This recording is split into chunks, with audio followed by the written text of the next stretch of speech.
নমস্কার বন্ধুরা, আজকে আমি তোমাদেরকে দেখাবো খুব সহজে হাতে তোমরা কিভাবে বালিশের এই যে খেরোটা রেডি করবে।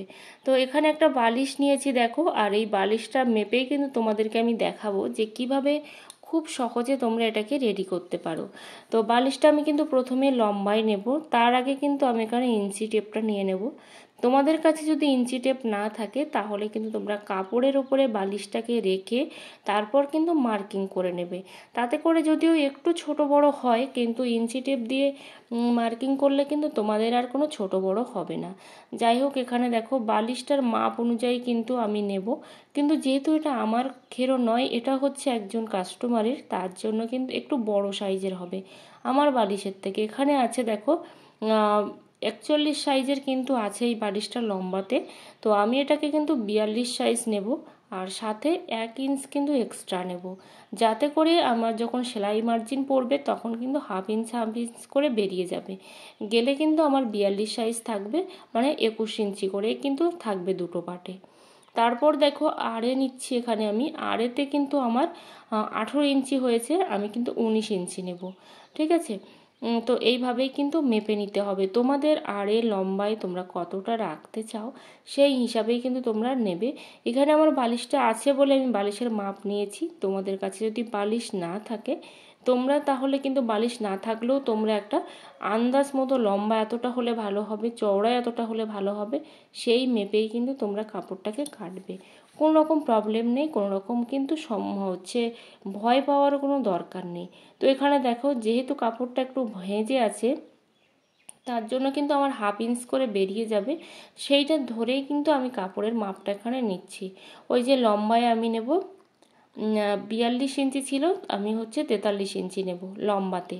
তাহলে কিন্তু আমার 21 দুনো 42, 21.5 ইঞ্চি করে কিন্তু লম্বায় হবে।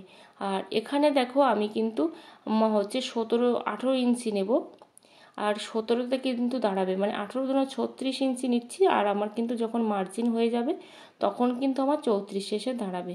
এই যে হাফ ইঞ্চ, এই যে দেখো 17 ইঞ্চ করে কিন্তু আমি নিয়ে নিলাম এখানে। তো প্রথমে ভেবেছিলাম আমি 18 ইঞ্চ নেব, কিন্তু দেখলাম একটু বড় হয়ে যাচ্ছে, তার জন্য কিন্তু আমি 17 ইঞ্চিতে দাগ দিলাম। তো এই তো দুটো কর্নার থেকেই কিন্তু 17তে দাগ দিলে আমার আর কোনো কিন্তু এলোমেলো হওয়ার ভয় থাকবে না। এইভাবে তোমরা মেপে জোকে যদি কাজ করো তাহলে কিন্তু কোনো রকমভাবে সমস্যা হবে না, কোনো সাইড বড় কোনো সাইড ছোট এটাও কিন্তু হবে না। এই যে দেখো আমার কিন্তু মিডিলে কতটা কাপড় বেরিয়েছে, দেখলে? তো এইভাবেই কিন্তু মেপে দাগ দিলে কোনো রকম সমস্যাও হবে না, কাপড়ও কিন্তু বেশি কম কোথাও হবে না। তো এবার নখ দিয়ে কিন্তু এভাবে টেনে টেনে নিচ্ছি। নখ দিয়ে এভাবে টেনে নিলে কিন্তু একদম সমান হয়ে যাবে, কাটতেও সুবিধা হবে। তো তোমরা সহজে এইভাবে কিন্তু হাতে করে নেবে। আমি কিন্তু আগে সব কিছু হাতেই বানাতাম, এখন মেশিনে বানাই, কিন্তু আগে হাতেই বানাতাম। তো এখানে দেখো এইভাবে কিন্তু আমি করে নিচ্ছি। আর ভিডিওটা ভালো লাগলে অবশ্যই একটা লাইক কমেন্ট করে পাশে থেকো। তো এখানে দেখো আমি কিন্তু কেটে নিয়েছি, আর একটা সাইড না কাটলেও চলতো, কিন্তু আমি ভুল করে ওটা কেটে ফেলেছি। যেহেতু আমার ফোল্ড হবে সেই জন্য না কাটলেও চলতো। তো আমি কেটে ফেলেছি, যদিও সেটা তো আর কিছু করার নেই, তার জন্য কিন্তু আমি সেলাই করে নিয়েছি। এখানে দেখো আমার কিন্তু কভারটা হয়ে গেছে।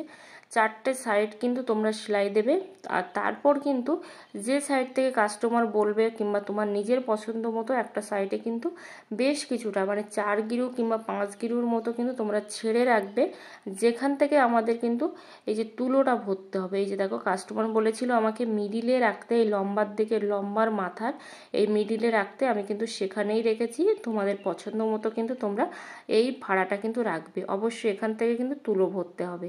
ঠিক আছে, আর তাছাড়া কিন্তু টোটালটাই তোমরা 4টে সাইড কিন্তু সেলাই করে নেবে।